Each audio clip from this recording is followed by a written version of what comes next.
Bonjour et bienvenue dans cette vidéo. Nous allons parler du problème de retrait sur 1xBet, problème de retrait lié à la demande de documents. Alors il arrive souvent, il arrive que certains parieurs réussissent à gagner de gros montants, ok? Et au moment d'effectuer le retrait de leur gain, on leur demande subitement des documents personnels, ok? C'est-à-dire on met une restriction dans laquelle ils ne peuvent pas retirer leur argent. On leur demande des documents. Ok, quel document? On demande, on ne dit pas. Vous pouvez voir à travers cette capture d'écran. Il s'agit d'un compte réel, c'est pas un compte démo. Non, c'est un compte réel jeu utilisé c'est un compte jeu en fait, c'est un compte réel.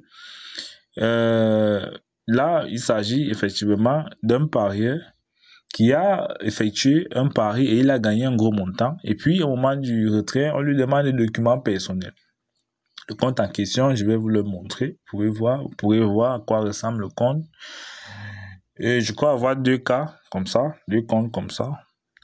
Des comptes des parieurs qui ont ce problème-là, qui n'arrivent pas à faire des retraits.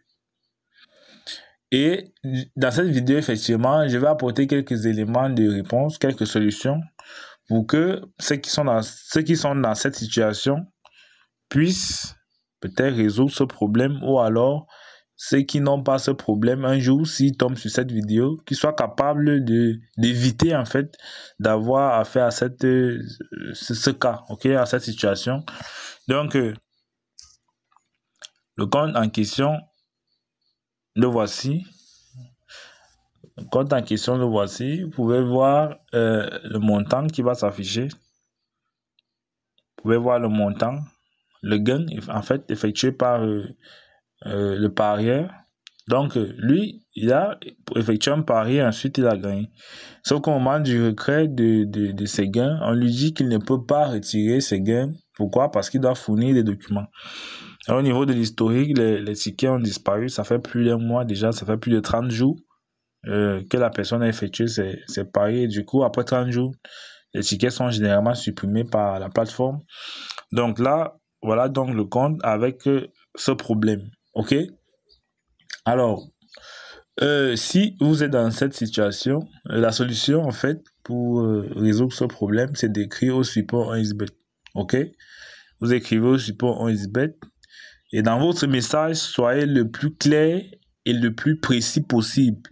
Soyez le plus clair et le plus précis possible. Vous verrez l'adresse du support 1xBet sur la description de cette vidéo. L'adresse où vous pourrez écrire, en fait, votre demande, votre requête, d'accord? Et ensuite, ils vont vous répondre.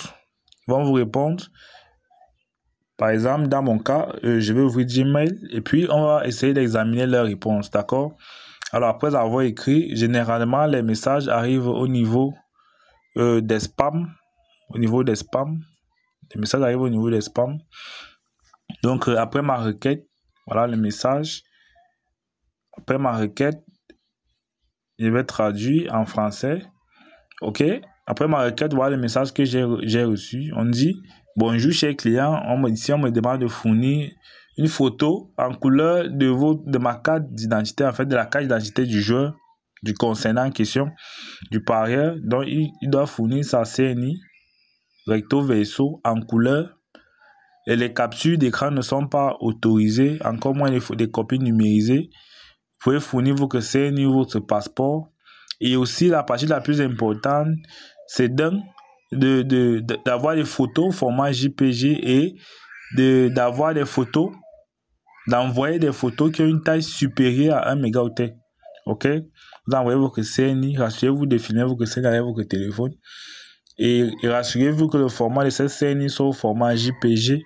Et ensuite, rassurez-vous que la taille de votre photo que vous allez envoyer soit supérieure à 1 mégaoctet.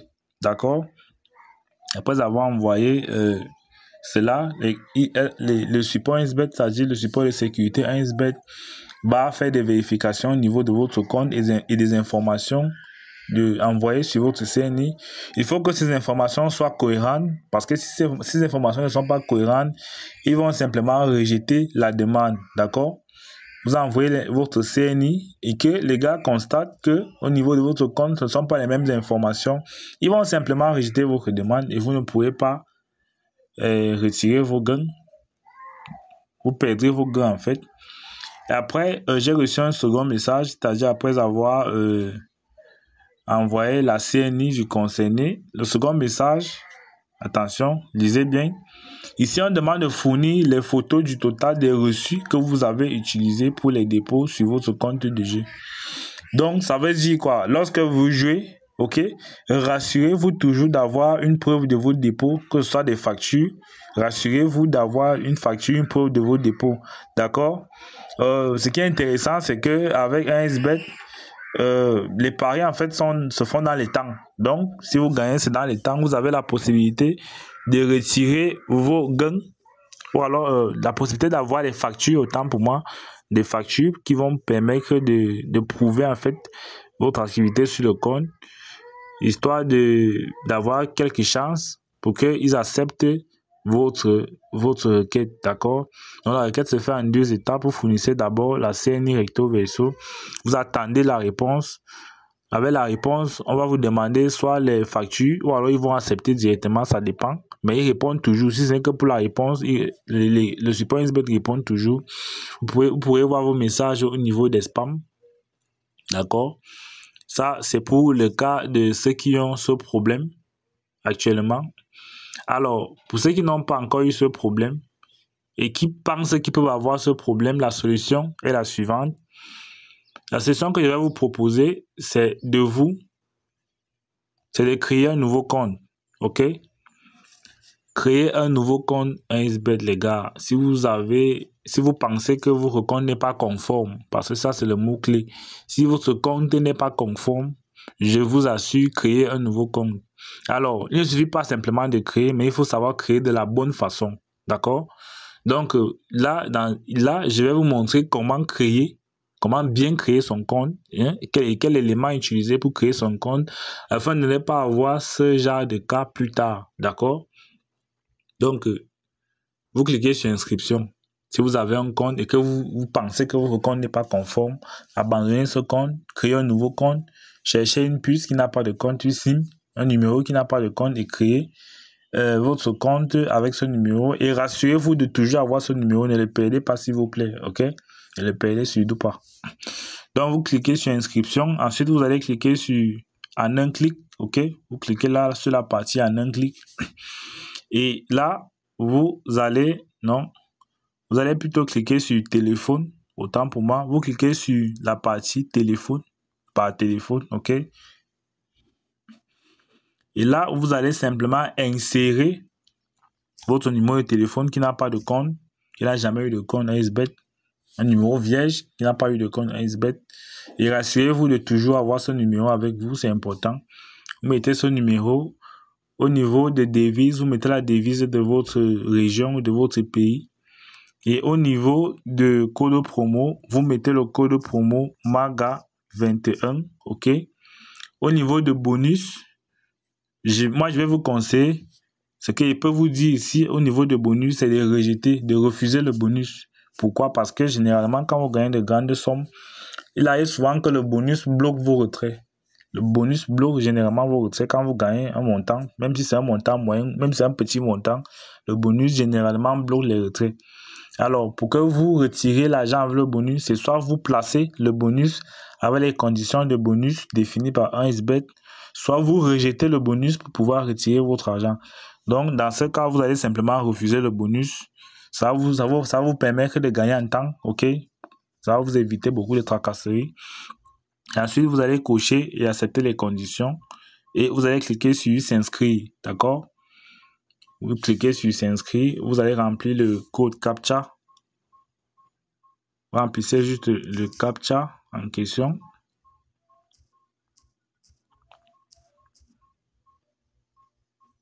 Vous remplissez le CAPTCHA et vous envoyez un code.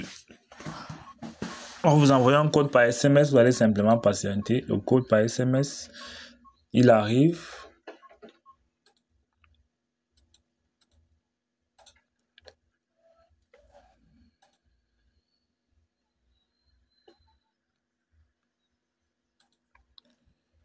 Ensuite, quand vous avez reçu le code de confirmation par SMS, vous allez simplement l'insérer. Dans mon cas, je vais insérer le code de confirmation. D'accord? Voilà mon code de confirmation.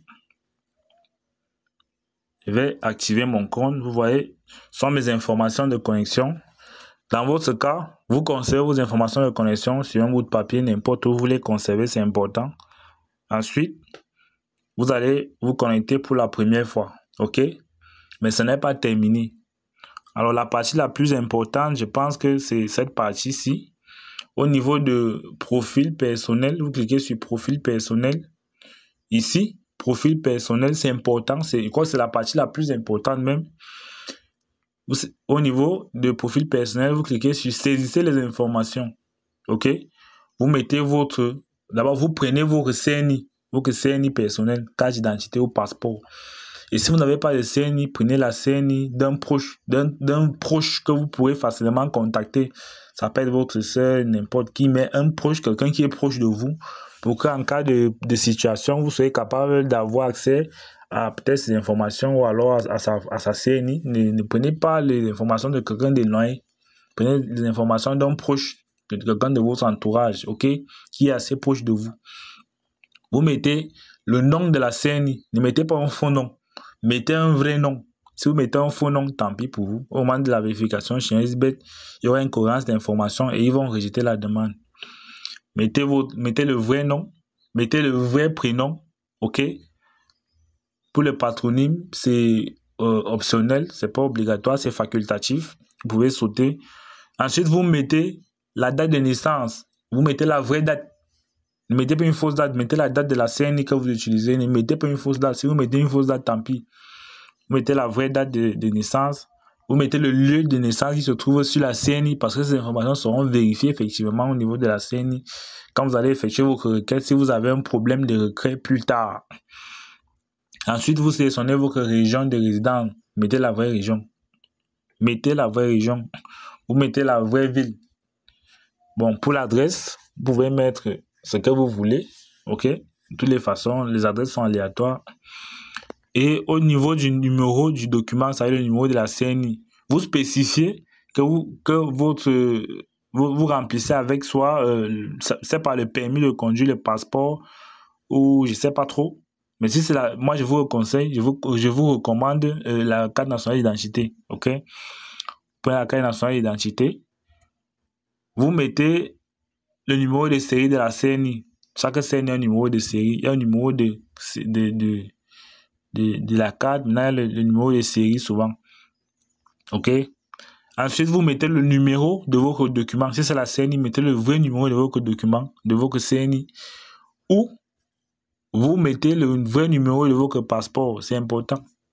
Carrément. Si vous faites une erreur à ce niveau, tant pis.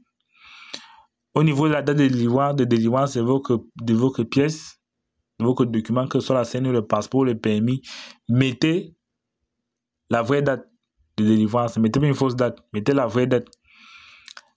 Au niveau de délivrer par, vous mettez l'autorité, le nom de l'autorité qui a délivré votre CNI. C'est clair, vous mettez son nom. Et ensuite, vous sauvegardez les informations. Vous cliquez au niveau de sauvegarde, OK? Vous allez voir un message qui va vous dire que vos informations ont été bien sauvegardées. Et après ça, vous pouvez commencer à jouer. Mais ne commencez pas à jouer si vous n'avez pas fait ça. Saisissez les informations personnelles, c'est obligatoire et c'est important pour vous aussi. Et surtout, mettez les vraies informations. J'insiste dessus, mettez les vraies informations. Donc, voilà un peu comment prévenir ce genre de cas. D'accord? Ceux qui ont ce cas actuellement par rapport au problème de retrait lié à la demande de documents, vous avez eu quelques solutions au départ, quelques éléments de réponse qui vont certainement vous aider dans votre procédure. C'est ceux qui n'ont pas ce problème, ceux qui n'ont pas encore eu ce problème. Si vous tombez sur cette vidéo aujourd'hui, sachez que c'est votre jour de chance, ok? C'est votre jour de chance, clairement. Donc, vous suivez, vous créez un nouveau compte, vous rassurez que ce compte soit conforme. Alors, la méthode de création, je l'ai expliqué. Vous pouvez appliquer la même méthode, les mêmes conseils, vous voyez un peu. Et ensuite, vous créez votre compte. Je pense que là, vous n'aurez plus ce genre de cas. D'accord? Donc, nous sommes arrivés à la fin de cette vidéo. Merci de l'avoir suivi jusqu'au bout. OK? Donc, je vous invite à cliquer sur le bouton s'abonner et d'activer la cloche de notification. Je vous souhaite à très bientôt sur la chaîne Wonmaga. Ciao, ciao.